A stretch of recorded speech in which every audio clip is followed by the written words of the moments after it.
ಎಲ್ಲರಿಗೂ ನಮಸ್ಕಾರ. ಬಿಸ್ನೆಸ್ನಲ್ಲಿ ಕಷ್ಟಗಳು ಬಂದಾಗ ದಾರಿ ಕಾಣದೆ ತಲೆ ಕೆಡಿಸ್ಕೊಳ್ಳೋ ಸಂದರ್ಭಗಳು ಬರುತ್ತೆ. ಇವತ್ತಿನ ನಮ್ಮ ಈ ವಿಶ್ಲೇಷಣೆಯಲ್ಲಿ ಅಂತಹ ಯಾವುದೇ ಬಿಕ್ಕಟ್ಟನ್ನ ಎದುರಿಸಿ ಅದರಿಂದ ಇನ್ನೂ ಸ್ಟ್ರಾಂಗ್ ಆಗಿ ಹೊರಗೆ ಬರಲು ಸಹಾಯ ಮಾಡುವ ಒಂದು ಪವರ್ಫುಲ್ ಫ್ರೇಮ್ವರ್ಕ್ ಬಗ್ಗೆ ಮಾತಾಡೋಣ. ಇದು ಬರೀ ಥಿಯೋರಿ ಅಲ್ಲ, ಇದು ಆಕ್ಷನ್ಗೆ ಇಳಿಯೋಕೆ ಒಂದು ಗೈಡ್.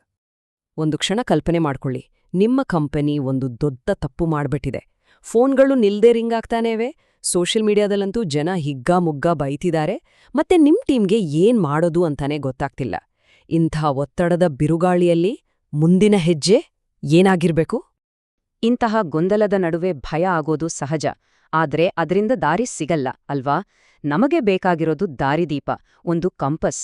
ಈ ಇಡೀ ಗೊಂದಲದಿಂದ ಹೊರಗೆ ಬರಕ್ಕೆ ಒಂದು ಸ್ಪಷ್ಟವಾದ, ವ್ಯವಸ್ಥಿತವಾದ ದಾರಿ.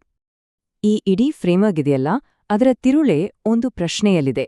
ನಮ್ಮ ತಪ್ಪಿಂದಾದ ಡ್ಯಾಮೇಜ್ನ ತೀವ್ರತೆ ಎಷ್ಟು, ಮತ್ತೆ ನಮ್ಮ ಪರ್ಫಾರ್ಮೆನ್ಸ್ ಮತ್ತು ಜನರ ನಂಬಿಕೆಯನ್ನ ಮತ್ತೆ ಗಳಿಸೋಕೆ ನಾವು ತಕ್ಷಣ ಏನ್ ಮಾಡ್ಬೇಕು? ಈ ಪ್ರಶ್ನೆಗೆ ಉತ್ತರ ಹುಡುಕೋದೇ ಚೇತರಿಕೆಯ ಮೊದಲ ಹೆಜ್ಜೆ. ಹಾಗಾದ್ರೆ ಬನ್ನಿ ಸಮಸ್ಯೆಯ ಆಳಕ್ಕೆ ಇಳಿಯೋಣ. ಮೊದಲನೇ ಕೆಲ್ಸ ಆಗಿರೋ ಡ್ಯಾಮೇಜ್ ಎಷ್ಟಾಗಿದೆ ಅಂತ ಸಿಸ್ಟಮ್ಯಾಟಿಕ್ ಆಗಿ ಅಳೆಯೋದು.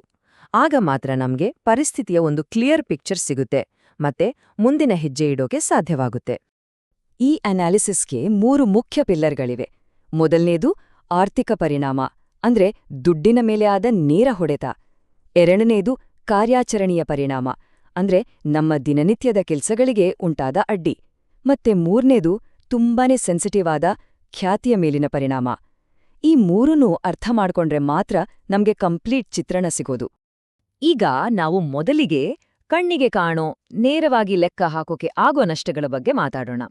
ಅಂದ್ರೆ ನಮ್ಮ ಜೇಬಿಗೆ ಬಿದ್ದ ಕತ್ರಿ ಮತ್ತೆ ನಮ್ಮ ಬಿಸ್ನೆಸ್ ಅನ್ನೋ ಮಷೀನ್ಗೆ ಆದ ಅಡಚಣೆ ಬಗ್ಗೆ. ಫೈನಾನ್ಷಿಯಲ್ ಲಾಸ್ ಅಂದ್ರೆ ಒಂದೇ ತರ ಇರಲ್ಲ. ಇಲ್ಲಿ ಡೈರೆಕ್ಟ್ ಲಾಸ್ ಇದೆ, ಅಂದ್ರೆ ಕಸ್ಟಮರ್ಗಳಿಗೆ ರೀಫಂಡ್ ಮಾಡೋಕೆ ಅಥವಾ ಫೈನ್ ಕಟ್ಟೋಕೆ ಅಂತ ತಕ್ಷಣಕ್ಕೆ ಕೈಯಿಂದ ಹೋದೋ ದುಡ್ಡು. ಇಂಡೈರೆಕ್ಟ್ ಲಾಸ್ ಇದೆ, ಅಂದ್ರೆ ಈ ಗಲಾಟೆಯಿಂದಾಗಿ ಕೈತಪ್ಪಿ ಹೋದ ಒಂದು ದೊಡ್ಡ ಬಿಸ್ನೆಸ್ ಡೀಲ್. ಇದ್ರ ಜೊತೆಗೆ ತಪ್ಪನ್ನ ಸರಿಪಡಿಸೋಕೆ ಆಗೋ ಖರ್ಚು ಮತ್ತೆ ಲೀಗಲ್ ಫೈಟ್ನ ಖರ್ಚುಗರು. ನಮ್ಮ ಫಸ್ಟ್ ಪ್ರಯಾರಿಟಿ ಈ ದುಡ್ಡಿನ ಸೋರಿಕೆಯನ್ನ ತಕ್ಷಣ ನಿಲ್ಸೋದು. ಅಬ್ಬಬ್ಬಾ, ಈ ಎಲ್ಲ ಚಿಕ್ಕ ಪುಟ್ಟ ಖರ್ಚುಗಳೆಲ್ಲ ಸೇರಿ ನಷ್ಟದ ಮೊತ್ತ ನೋಡಿದ್ರೆ ಶಾಕ್ ಆಗುತ್ತೆ. ಉದಾಹರಣೆಗೆ, ಒಂದು ಸಣ್ಣ ತಪ್ಪು ಬರೋಬ್ಬರಿ $1.5 ಮಿಲಿಯನ್ ನಷ್ಟ ತರ್ಬೋದು. ಇದು ಬರೀ ಅಕೌಂಟಿಂಗ್ ಬುಕ್ನಲ್ಲಿರೋ ನಂಬರ್ ಅಲ್ಲ, ಇದು ನಮ್ಮ ಬಿಸ್ನೆಸ್ನ ಭವಿಷ್ಯದ ಮೇಲೆ, ನಮ್ಮ ಎಂಪ್ಲಾಯೀಸ್ ಜೀವನದ ಮೇಲೆ ಬಿದ್ದ ದೊಡ್ಡ ಹೊಡೆತ. ಸರಿ, ದುಡ್ಡಿನ ವಿಷಯನ ಸ್ವಲ್ಪ ಪಕ್ಕಕ್ಕಿಡೋಣ. ಆಪರೇಷನಲ್ ಇಂಪ್ಯಾಕ್ಟ್ ಅಂದ್ರೆ ಏನು?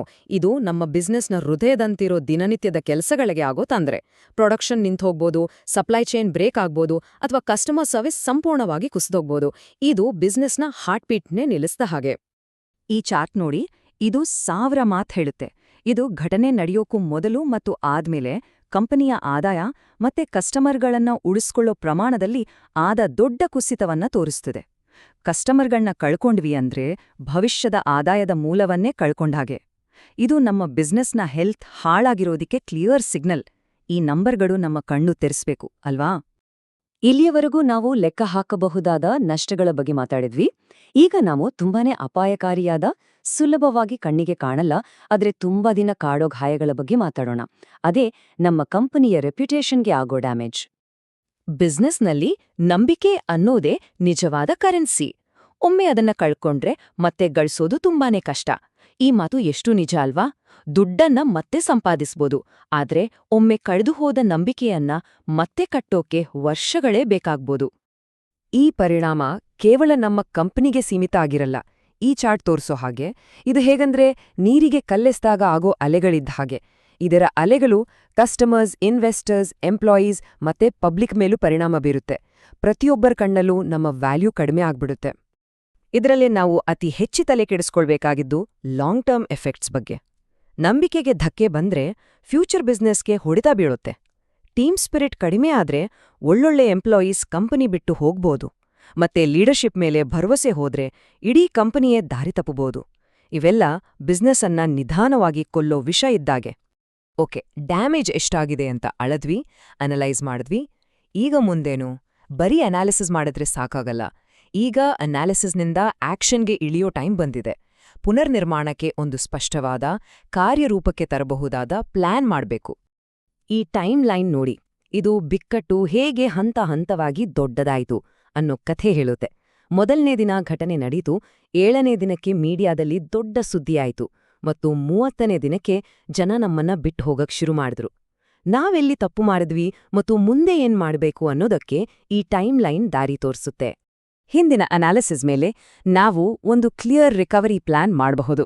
ಫೈನಾನ್ಷಿಯಲ್ ಆಗಿ ಹೊಸ ಫಂಡ್ಸ್ ತರೋದು, ಆಪರೇಷನ್ಸ್ನಲ್ಲಿ ಪ್ರಾಸೆಸ್ಗಳನ್ನ ಇಂಪ್ರೂವ್ ಮಾಡೋದು, ಮತ್ತೆ ರೆಪ್ಯುಟೇಷನ್ನ ಮತ್ತೆ ಕಟ್ಟೋಕೆ ಕಸ್ಟಮರ್ಗಳ ಜೊತೆ ಪಾರದರ್ಶಕವಾಗಿ ಮಾತಾಡೋಕೆ ಶುರು ಮಾಡೋದು. ಪ್ರತಿಯೊಂದು ಟಾರ್ಗೆಟ್ಗೂ ಒಂದು ಡೆಡ್ಲೈನ್ ಮತ್ತು ಜವಾಬ್ದಾರಿಯುತ ವ್ಯಕ್ತಿ ಇರಲೇಬೇಕು. ಈ ಫ್ರೇಮ್ವರ್ಕ್ ಬಳಸೋದ್ರಿಂದ ಆಗೋ ಬದಲಾವಣೆ ಇದೆಯಲ್ಲ, ಅದನ್ನ ನೋಡಿ. ಮೊದಲು ಪರಿಸ್ಥಿತಿ ರಿಯಾಕ್ಟಿವ್, ಕನ್ಫ್ಯೂಸ್ಡ್, ಎಲ್ಲವೂ ಕೈಮೀರಿ ಹೋದಾಗೆ ಇತ್ತು. ಆದ್ರೆ ಈ ಫ್ರೇಮ್ವರ್ಕ್ ಬಳಸಿದ ಮೇಲೆ ನಾವು ಪ್ರೋಆಕ್ಟಿವ್ ಆಗ್ತೀವಿ, ಫೋಕಸ್ಡ್ ಆಗಿರ್ತೀವಿ ಮತ್ತೆ ಆತ್ಮವಿಶ್ವಾಸದಿಂದ ಯೋಚನೆ ಮಾಡಬಹುದು. ಇದು ಬರೀ ಸ್ಟ್ರಾಟಜಿ ಚೇಂಜ್ ಅಲ್ಲ, ಇದೊಂದು ಮೈಂಡ್ಸೆಟ್ ಶಿಫ್ಟ್. ಕೊನೆಗೆ ಈ ಎಲ್ಲದ್ರಿಂದ ಕಲಿಬೇಕಾದ ಪಾಠವಾದ್ರೂ ಏನು, ನಾವು ಮಾಡಿದ ತಪ್ಪಿನಿಂದ ಕಲ್ತ ಪಾಠ ಏನು ಅನ್ನೋದಕ್ಕಿಂತ ಭವಿಷ್ಯದಲ್ಲಿ ಇಂಥ ಇನ್ನೊಂದು ಸಂಕಷ್ಟ ಬರದ ಹಾಗೆ ನೋಡ್ಕೊಳ್ಳೋದು ಹೇಗೆ, ಇದೇ ಅಂತಿಮ ಮತ್ತು ಅತಿ ಮುಖ್ಯವಾದ ಪ್ರಶ್ನೆ. ಈ ಪ್ರಶ್ನೆಗೆ ಉತ್ತರ ಹುಡುಕೋದ್ರಲ್ಲೇ ನಮ್ಮ ನಿಜವಾದ ಶಕ್ತಿ ಅಡಗಿದೆ.